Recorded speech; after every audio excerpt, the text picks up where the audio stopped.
At that time, there was a very concerted effort by then-President Barack Obama and a number of Democrats in Congress to pass some kind of nationwide gun control and restriction legislation, but it was beaten back. Republicans and a handful of Democrats staunchly refusing to consider any kind of nationwide legislation. Naturally, that will be, perhaps the second-day conversation about this incident after the sheer horror has sunk in.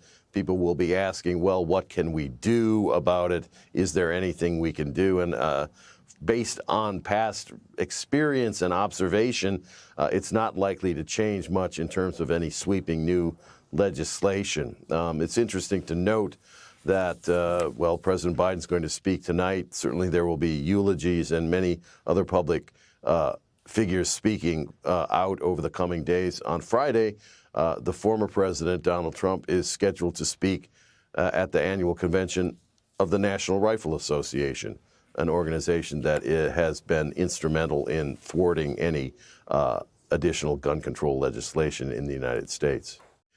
21 were 78% higher than those of the previous year. And then if you go back to 2017, when there were still several mass shootings, but the number of shootings in 2020 compared to 2017 is 98% higher. So these shootings are not always as high profile and as gut-wrenching as a lot of small children being mercilessly gunned down in a classroom.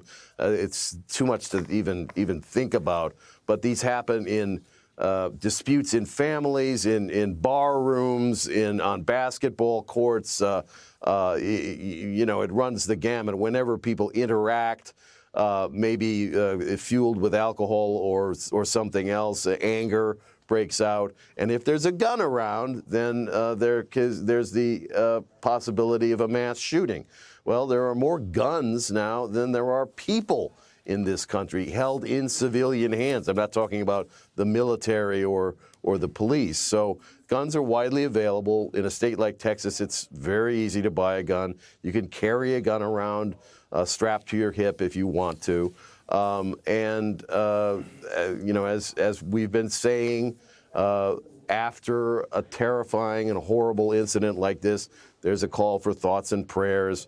And then there's some wailing and gnashing of teeth about why can't we do better? And then maybe somebody will propose some legislation and it will quietly die in Congress after a few weeks.